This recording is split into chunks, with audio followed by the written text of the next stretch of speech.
이재명 당대표의 속개 선언으로 더불어민주당 제33차 최고위원회의를 속개하겠습니다. 네, 회의를 속개하겠습니다.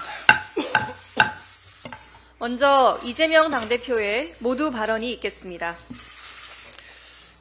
도널드 트럼프 대통령 당선인께 축하의 말씀을 전합니다. 굳건한 한미동맹 토대 위에 양국 간의 신뢰가 한층 더 깊어지기를 바랍니다.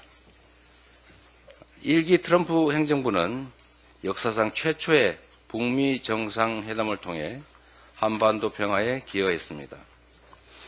당시 우리 국민의 기대가 컸던 만큼 2기 트럼프 행정부도 한반도와 동북아를 둘러싼 군사적 긴장을 완화하고 평화를 도모하는 노력이 계속 이어지기를 기대합니다. 우리 정부에도 촉구합니다. 외교 정책 기조를 전면 전환해야 합니다. 윤석열 대통령이 이념 외교, 진영 외교만 외치는 사이에 미국과 일본의 수장이 바뀌었습니다. 북한의 러시아 파병, 일본 전국의 혼란, 남북한 대치로 한반도를 둘러싼 상황이 날로 급변하고 있습니다. 세계는 한치의 양보 없는 무한 경쟁 시대에 들어섰습니다. 모호한 가치 외교가 아니라 국민의 삶을 지킬 국익 우선 실용 외교가 절실합니다. 우리 민주당은 국회 제1당으로서 입법과 정책을 통해 당면한 경제 안보 위기를 해결할 수 있도록 최선의 노력을 다하겠습니다. 어제 윤석열 대통령의 대국민 담화가 있었습니다. 자세히 들어보니 반성은 없고 국민 앞에 솔직하지 못했습니다. 뭘 사과했는지 모르겠다는 국민들의 말씀이 많았습니다. 진솔한 진지한 성찰과 사과 그리고 국정 기조의 전면 전환이 꼭 필요하다는 말씀을 다시 한번 드립니다. 이상입니다. 다음으로 박찬대 원내대표의 발언이 있겠습니다. 한마디로 처참하고 참담한 제2의 개사과였습니다. 고개는 숙였는데 왜 고개를 숙였는지는 미스테리로 남는 140분이었습니다. 어제 윤석열 대통령의 담화를 지켜보신 많은 국민께서 내가 이러려고 생중계를 지켜봤나 자괴감이 들었다고 한탄합니다.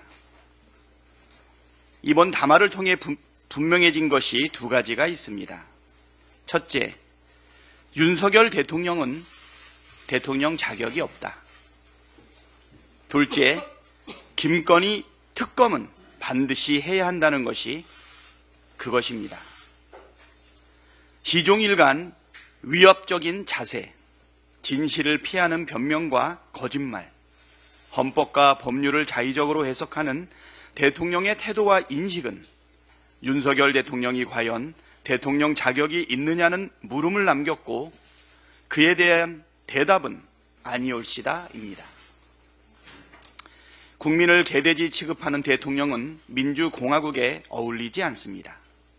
대통령이 가족과 주변에 특혜를 주는 것은 국법을 무너뜨리는 것이라면서 정작 김건희 특검은 거부하겠다는 모순은 김건희 특검을 반드시 해야 하는 당위성과 명분을 더욱 확고하게 만들었습니다. 자신이 박근혜 특검에 참여했으면서 특검이 헌법에 반한다는 궤변을 뻔뻔하게 늘어놓는 모습은 아연실색하게 합니다. 특검을 왜 거부합니까? 죄를 지었으니까 거부하는 겁니다. 라고 말했던 대통령이 특검을 거부한다면 이유는 딱 하나, 지은 죄가 많다는 뜻 아니겠습니까? 민주당은 반드시 특검을 관철하겠습니다. 김건희를 특검하라는 국민의 명령을 이행하겠습니다. 한동훈 국민의힘 대표는 이제 결단하십시오. 적당히 말로 때울 수 있는 시간은 끝났습니다. 정권과 함께 몰락할 것인지 민심과 함께 할 것인지 선택하십시오. 국민의힘 의원들도 이제 결단하십시오. 자격도 없는 대통령의 호위무사로 분노한 민심에 휩쓸려 사라질 것인지 국민의 편에서 함께 싸울 것인지 선택하십시오. 다음으로 김민석 최고위원의 발언이 있겠습니다. 트럼프 2.0 시대의 다양한 변화가 예상됩니다. 미국 우선 보호무역주의가 강화되고 대중국 디커플링과 보복 관세로 통상 환경이 변화하고 자동차 등 대미 흑자 산업의 통상 장벽이 높아지고 우크라이나 전쟁 조기 종결 가능성도 높아질 것입니다. 한미일 공조보다는 거래 기반의 한미동맹 재조정에 초점이 맞춰지고 트럼프, 김정은 정상 외교 재개를 통한 북미 관계 조정도 가능할 수 있습니다. 바이든 기시다 시절 미국과 일본이 발맞추던 한미일 공조 흐름도 변수가 있고 반도체와 에너지 등에서 미국의 압박을 우회할 전략도 요구됩니다. 일본의 기시다 체제도 바뀌었습니다.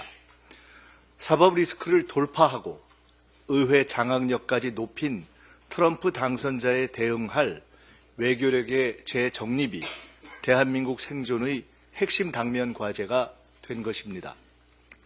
대한민국은 지도자와 국민 모두 외교를 잘해야 사는 나라라고 강조한 김대중 대통령의 말처럼 민주당과 이재명 대표는 외교력 강화에 집중할 것입니다. 경제도 민주당, 성장도 민주당, 외교도 민주당입니다. 모든 트럼프 발 변화를 활용해 평화와 경제를 살리겠습니다. 독일과 프랑스조차 파병을 절제해온 우크라이나에 살상무기 지원이나 파병을 강행하려는 무모한 시도는 국민 안전에 역행하고 미국의 정책 흐름에도 맞지 않으므로 단호하게 제동을 걸고 국회 동의 없는 일체의 파병에는 국방부 장관 탄핵으로 대응하겠습니다. 상식과 지성의 정상 궤도를 이탈한 무능 정권이 무능 외교와 무능 안보로 국민을 전쟁 위험에 빠뜨리는 것은 반드시 막겠습니다. 무인기 사건 해결과 남북 핫라인 개설 등을 위해 트럼프 당선자 측과의 공감대를 높이는 다양한 당적 노력도 진행될 것입니다. 민주당과 이재명 대표가 대한민국의 평화와 경제를 지키겠습니다. 온 국민의 마음 건강을 해친 윤 대통령 회견에 한마디도 못하고 이재명 대표의 시비 거는 한동훈 대표를 보니 실패한 2조 심판론의 추억이 떠오릅니다. 그렇게 가면 대통령보다 먼저 곧 물러납니다. 다음으로 전현희 최고위원의 발언이 있겠습니다. 대통령의 기자회견은 국민들의 분노에 기름을 퍼부었습니다. 이제 심판의 불꽃이 광장에서 타오르는 것을 막을 수 없습니다. 대통령과 비선 실세들의 헌법 유린 국정농단에 반성 없는 자아자찬이었습니다. 자칭 순진 여사 감싸기에 급급한 사과를 빙자한 헌정사 최악의 국민 우롱 담화였습니다. 아내의 불법 범죄를 특검이 수사하는 것은 인권 유린이고 제1야당 대표에게 정치검찰을 동원한 정치 탄압은 인권 보호입니까? 김건희 특검이 정치 선동이고 반헌법적인 발상이라면 박근혜 특검을 지휘했던 윤석열 대통령은 반헌법적 정치 선동에 앞장선 장본인 아닙니까? 자신과 배우자를 수사할 검사를 대통령 자신이 직접 고르고 임명하겠다는 발상 그 자체가 위헌이고 위법입니다. 행정부 수반이 국회의 입법권을 이해충돌 거부권 남용으로 침해하는 것이 바로 상권 분립 위반입니다. 명태균, 김건희 국정농단 게이트에 대해서 대통령 자신의 육성으로 밝혀진 공천 개입에 대해서도 그런 일이 없다고 새빨간 거짓말을 했습니다. 대통령의 공천에 대한 의견이 곧 외압임을 알면서도 모른 척하는 철없는 오빠 코스프레는 분노한 국민들에게 더 이상 통하지 않습니다. 명백하게 법의 심판을 부르는 거짓말입니다. 박근혜 전 대통령의 거짓말은 탄핵을 불러왔습니다. 이명박 전 대통령의 다섯 실소유주에 대한 거짓말은 정권이 바뀐 뒤에도 결국 법의 심판을 받았습니다. 윤석열 대통령은 자신의 거짓말에 대해서 반드시 그에 상응하는 책임을 져야 할 것입니다. 민주당은 끝까지 김건희 특검법을 관철하고 윤석열 대통령의 거짓말에 대해서 책임을 물을 것입니다. 트럼프 후보의 제47대 미국 대통령 당선을 축하합니다. 평화가 안 보이고 평화가 경제입니다.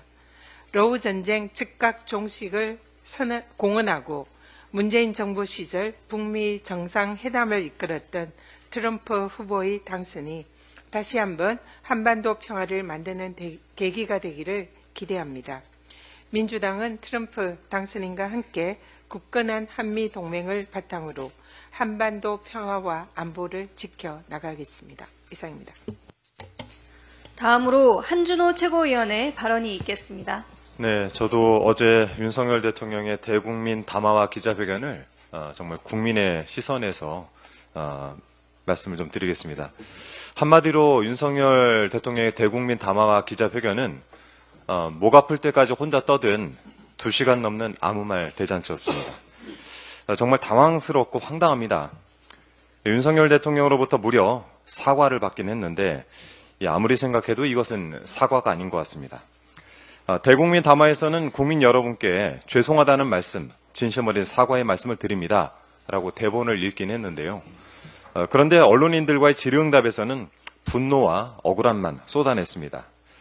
김건희 여사는 악마화됐고 시정연설을 안 간 것은 민주당 때문이라고 합니다. 한 입으로 두 말하면 이렇게 실시간으로 분열 중인 대통령의 언어들은 듣는 그 자체가 공포였습니다. 윤석열 대통령의 대국민 담화를 두고 한 작가가 이렇게 평가를 했습니다. 장님 무사인 줄 알았는데 장님 광대였다. 안전뱅이 주술사라고 불리는 김건희 여사가 가서 하여튼 사과를 좀 제대로 해 라고 말하면서 시킨 일을 억지로 하려니까 그 말들에 진정성이 있겠습니까? 그나마도 제대로 하지 않아서 국민 분노가 더 분출을 하고 있습니다. 파국을 부르는 담화, 대국민 사과 아닌 선전포고, 즉각 직을 내려놓고 정권 이양을 준비하라. 시민사회와 학자들로부터 쏟아져 나온 반응이 이렇습니다. 안 하니만 못한 사과 때문에 어젯밤 주술사와 무사겸 광대 사이에 혹시 부부싸움은 없었는지 모르겠습니다. 자, 이왕 사과를 하려면 좀 잘했으면 좋았을 텐데 부산일보 기자께서 잘 지적을 해주신 것 같습니다. 뭘 잘못했는지 쏙 빼놓은 사과, 그게 무슨 사과입니까? 제 주변의 일로 국민께 염려를 드렸다라고 얼버무릴 일이 아니고 모든 것이 저의 불찰이다라고 생각한다면 그 내역을 낱낱이 밝히는 것이 맞습니다. 윤석열 대통령의 대국민 수수께끼, 이제 그만할 때가 된 것 같습니다.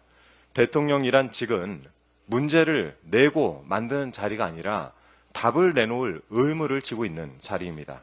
그 의무를 다하지 못하겠다면 차라리 그만두는 것이 현명한 처사가 아닐까 싶습니다. 자, 분명히 말씀드립니다만 이제는 사과 정도로는 도저히 안 되겠습니다. 주가 조작, 디올백, 서울 양평 고속도로, 공천 개입, 국정 개입, 당무 개입, 관저 불법 공사, 국가 산단, 한남동 8인회, 명태균, 정책 실종, 민생 파탄, 안보 무능, 역사 부정, 언론 장악까지. 이들 사안은 더 이상 도덕의 영역에서 해결할 수가 없고 사법의 영역에서 시비를 가리고 단죄해야 할 일이 된 것 같습니다. 다시 한번 촛불의 시간이 됐습니다. 더불어민주당은 차가워진 거리에서 국민과 함께 뜨겁게 투쟁을 하겠습니다. 내일 9일입니다. 저녁에 서울 시청역에서 함께 뵙도록 하겠습니다. 이상입니다. 다음으로 김병주 최고위원의 발언이 있겠습니다. 네, 어제 기자회견은 무제한 회견이 아니라 무익한 회견이었습니다. 끝장 회견이 아니라 끝장난 회견이었습니다. 대국민 담화는 거짓말 담화, 공천 개입 자백 담화, 전쟁 부추긴 담화였습니다. 담화를 듣던 국민들이 담이 올 지경이었다고 합니다. 윤석열 대통령은 명태균 씨와 관련해 부적절한 일을 한 적이 없다고 주장했습니다. 감출 것도 없다고 했습니다. 누구를 공천해라 얘기한 적도 없다고 합니다. 명백한 거짓말입니다. 김영선이 경선 때부터 열심히 뛰었으니까 김영선이 좀 해줘라. 이런 육성이 공개됐는데 공천 개입이 아니라고 하면 누가 믿겠습니까? 누군가가 성대모사를 했다는 겁니까? 윤 대통령은 그러면서도 공천 개입의 정의를 따져봐야 한다고 합니다. 제가 사전적으로 정의를 설명드리겠습니다. 출마할 당원을 공인된 정당이 공식적으로 추천하는 일입니다. 개입이란 자신과 직접적인 관계가 없는 일에 끼어드는 겁니다. 국민의힘의 공천 담당자도 아닌 대통령이 그것도 비공식적으로 끼어들었다면 명백한 공천 개입입니다. 이제 아시겠습니까? 특히 윤 대통령은 스스로 공천 개입을 자백하기도 했습니다. 총선 때 인사 추천 들어오면은 인재 영입위원회에 그대로 보냈다고 합니다. 이 또한 명백한 공천 개입입니다. 이래도 공천 개입의 정의를 또 물으신다면은 국어사전을 선물로 보내드리겠습니다. 그리고 윤 대통령의 휴대전화로 보내는 김건희 여사의 감사 답장은 저는 사절합니다. 미국 대통령으로 트럼프 후보가 당선됐습니다. 진심으로 축하합니다. 한미동맹을 적극 강화하고 한반도 평화의 물꼬를 터고 정착되는 계기가 됐으면 좋겠습니다. 예전 2017년도가 생각납니다. 2017년도 트럼프 대통령이 처음으로 방한 당시 한국에 대한민국은 안보 무임 승차한다라고 안보 무임 승차론을 주장했습니다. 그때 저는 한미연합사 부사령관이었고 첫 방문지로 판문점 대신 캠프 험프리로 안내했습니다. 그 당시 사진입니다. 그때 왔을 때 무임승차론을 제가 불식시키기 위해서 브룩스 사령관과 브리핑에서 여러 가지 설명을 했습니다. 그 당시 캠프 험프리 기지가 막 오픈됐을 당시인데 이전하는 비용이 11조 드는데 10조는 대한민국이 부담을 했다. 거의 다 부담을 했다라고 설명을 했고 또 그 당시 트럼프 대통령은 미군이 한국을 다 지켜주는 걸로 알고 있더라고요. 그래서 그래프로 미군은 2만 8천 명, 우리 현역은 60만 명 그래프를 그려서 20대 1 비율이다. 그리고 예비군 300만 명 대 2만 8천 명. 이렇게 했더니 그리고 무기도 어느 비교를 하고 했죠. 그리고 미국으로부터 우리가 20년 동안 매년 얼마나 무기를 사왔는지를 이렇게 그래프로 설명을 드리고 여러 가지 노력을 했더니 무임승차론이 그 다음에는 쑥 들어갔습니다. 그런 다양한 노력으로 사실은 트럼프 대통령은 머리가 좋으시고 이해가 빨랐습니다. 그래서 이러한 것들이 지금 필요한 시기라고 봅니다. 아마 트럼프 당선인이 되고 방위비 분담금 이미 협상이 끝났는데도 다시 정액 요구를 할 수가 있습니다. 그래서 이런 지혜를 모아서 정부가 잘 대처를 했으면 좋겠습니다. 이런 가운데 윤 대통령은 어제 우크라이나에 무기를 보내겠다고 또 합니다. 외교 안보에 대한 대통령에 대한 인식 너무나 실망스럽습니다. 트럼프 당선인은 뭐라고 했습니까? 후보 시절에 우크라이나 러시아 전쟁을 취임 첫날 끝내겠다라고 말했습니다. 우크라이나 러시아 전쟁에서 발을 빼겠다는 겁니다. 그런데 윤석열 대통령은 그 전쟁의 수렁 속으로 발을 담그려고 노력하고 있습니다. 방어용 무기를 지원하겠다는데 듣도 보도 못한 주장입니다. 제가 군생활을 하면서 방어용 무기, 공격 무기 따로 있다는 얘기를 39년 동안 들어보질 못했습니다. 방어용 무기, 권총을 방어할 때 쏘면 방어용 무기고 공격할 때 쏘면 공격용 무기입니까? 방어용 대공 무기도 마찬가지입니다. 적 전투기를 격추시키는 살상 무기입니다. 방어용 이러한 것들은 어거지로 주장하는 것이죠. 거듭 강조합니다. 미국이 전쟁을 끝내려고 하는 상황에서 전쟁의 불씨를 한반도로 가져오는 것은 매우 위험천만한 행위입니다. 국가 국민을 사지로 내모는 행위입니다. 국정농단, 공천 개입 등의 이슈를 안보 이슈로 덮기 위한 것이라고 많은 국민들이 의심하는 이유입니다. 국가 국민을 위한다면 위험천만한 전쟁 놀이를 즉각 멈추십시오. 헌법의 가치를 중시한다고 여러 번 강조한 만큼 모니터링단이라는 이름으로 국회 동의 없이 꼼수 파병 또한 즉각 멈추십시오. 이상입니다. 다음으로 주철현 최고위원의 발언이 있겠습니다. 네, 어제 윤석열 대통령의 대국민 담화는 대통령의 품격에 맞지 않는 동문서답과 자아도취, 현실 부정과 자가당착으로 가득 찬 횡설수설과 중언부언에 불과했고 차라리 안 하니만 못한 담화였습니다. 윤 대통령은 제 주변의 일로 국민께 염려를 드렸다고 밝혔지만은 공천에 불법 개입하고 명태균과 통화한 것은 주변 사람이 아니라 윤 대통령 본인입니다. 김건희 여사가 대선 후보 시절부터 윤 대통령 휴대폰으로 대리 답변을 해왔다는 고백은 김건희 국정농단이 어떻게 시작됐는지를 알 수 있는 단초입니다. 김 여사 국정 개입을 옹호하면서 느닷없이 유경수 여사를 언급해서 온 국민을 아연실색하게 했습니다. 거치 표명까지는 아니더라도 최소한의 진솔한 사과와 김건희 특검 수용을 기대했는데 거짓 변명과 아집으로 채워진 이번 담화는 타오르는 민심에 기름을 퍼부었습니다. 박근혜 전 대통령의 전철을 밟지 않길 바라지만은 안타깝게도 그 과정이 너무나 닮았습니다. 윤 대통령 어제 담화에서도 북한군 관여 정도에 따라서 우선 방어무기 지원부터 고려하고 있다고 말해서 한반도를 전쟁의 소용돌이로 몰고 가려는 시도를 멈추지 않았습니다. 이미 수많은 언론과 헌법학자들이 우크라이나 파병의 유연성을 제기했지만 한국 헌법학회장을 지낸 서강대 임지봉 교수에게 공식 의뢰에서 제출받은 자문 보고서를 추가로 공유하겠습니다. 시간 관계상 결론만 좀 말씀을 드리겠습니다. 첫째, 윤석열 정권이 우크라이나 파병 근거로 제시한 국군 해외 파병 업무 훈령은 헌법 60조 2항의 정면으로 위배되어서 위헌무효다.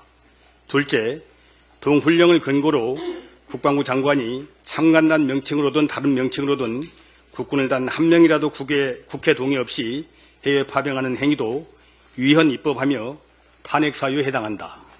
셋째, 동훈령 자체는 물론이고 동훈령에 따른 파병 결정에 대해서 국회 또는 국회의원은 권한쟁의 심판을 청구할 수 있고 동시에 가처분 신청도 가능하다.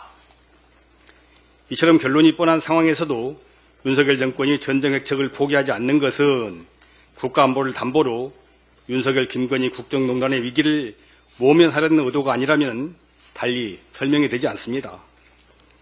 우크라이나 파병 계획을 즉각 처리하지 않으면 윤 대통령의 임기 단축 사유만 추가된다는 점 거듭 강력히 경고합니다. 이상입니다. 마지막으로 송순호 최고위원의 발언이 있겠습니다. 예, 존경하는 국민 여러분, 지난 10월 7일 제가 들고 나왔던 낙동강 녹조라떼를 기억하십니까? 지금 온라인 국회 국민청원에서 낙동강 녹조 재난대책 국회 청문회를 요구하는 5만인 국민청원이 진행되고 있습니다. 시한이 이틀밖에 남지 않았는데 녹조가 창궐하는 시기가 아니라 그런지 관심이 좀 낮습니다. 잠시만 시간 내서 청원에 참여해 주시면 고맙겠습니다. 어제 대통령의 대국민 담화와 기자회견은 부끄럽고 참담했습니다. 변명과 핑계, 앞말과 뒷말의 모순, 거짓 사과, 반말 짓거리, 무식과 무지, 국어사전농단 등 대통령의 비루한 수준의 얼굴이 화끈거리고 듣는 내내 힘들었습니다. 어제 윤석열 대통령은 국민이 요구하는 특검을 거부했고 맹태균과의 통화 내용에서 드러난 김영선 공천에 대해서는 거짓말 해명만 내놓았습니다. 국정농단의 요체인 김건희를 추앙하고 대한민국을 김건희의 나라로 선언한 담화라 낯뜨겁고 민망한 140분이었습니다. 김건희와 이명수 기자의 통화에서 아무것도 모르는 바보, 말이라도 잘 들으니까 내가 데리고 살지라는 내용이 말해줍니다. 어제 담화에서 윤 대통령은 국민을 버리고 김건희가 데리고 사는 것을 택했습니다. 그러니 우리 국민들이 윤 대통령을 데리고 살 이유가 없어졌습니다. 윤 대통령의 대국민 담화는 담화가 아니라 국민들 가슴에 염장을 지르고 불을 지른 대국민 방화였습니다. 뇌물수수, 주가 조작, 공천 개입, 인사 개입, 당무 개입. 윤 대통령은 김건희 여사와 관련한 모든 의혹을 구렁이 담 넘어가듯 뭉갰습니다. 맹태균 게이트와 관련한 윤 대통령의 본인의 육성까지 드러났습니다. 비루하고 구차하고 너저분한 해명은 필요 없습니다. 퉁치고 넘어갈 일이 아닙니다. 윤 대통령의 공천 개입은 명백한 불법입니다. 윤 대통령은 법을 무너뜨리면 대통령이든 검찰총장이든 그 직에서 물러나야 한다고 본인이 말했습니다. 대통령은 또 국민의 뜻을 받들고 숨기는 마음으로 쇄신에 쇄신을 기해 나가겠다고 했습니다. 굳이 숨기는 마음까지 바라지도 않습니다. 국민의 뜻이나 제대로 받들면 됩니다. 국민들의 뜻은 명징합니다. 김건희 특검하고 대통령직에서 물러나라는 것입니다. 대통령은 변명하는 자리가 아니라 책임지는 자리다. 민생과 미래를 위해서는 무엇이라도 하겠다고 또 말했습니다. 너무 공감 가는 말이라 박수라도 보내고 싶은 딱 한 부분이었습니다. 그렇습니다. 변명하는 자리가 아니니 김건희 특검 수용하라는 것이고 책임지는 자리니 대통령직에서 물러나라는 것입니다. 그것이 대한민국의 민생과 미래를 위해 무엇이라도 하는 것입니다. 본인의 말대로 하면 되는 일입니다. 거듭 말씀드리지만 하야는 제가 아닙니다. 민생과 미래를 위해 결단하십시오. 하야는 빠르면 빠를수록 좋습니다. 마지막으로 경남대학가에 붙은 대자보를 소개하면서 발언을 마치고자 합니다. 국립창원대학교에 10장의 대자보가 붙었는데 2016년 박근혜 대통령 국정농단 사태 이후 8년 만이라고 합니다. 치솟는 물가에 병원을 가도 전공의가 없어 무한 대가를 해야 하고 뉴스를 틀기만 하면 전쟁 이야기는 끊임없이 나온다. 미래를 꿈꾸며 열심히 사는 대학생에겐 무엇 하나 희망찬 선택지가 없다. 대통령은 전쟁을 불사하겠다. 선제타격하겠다면서 국민 목숨을 볼모로 전쟁을 도발한다. 이런 대통령 탄핵하고 안전한 한국 사회에서 살고 싶다. 이상입니다. 이상 발언을 모두 마치고 당대표께서 회의를 폐회하시겠습니다. 네, 회의를 마치겠습니다.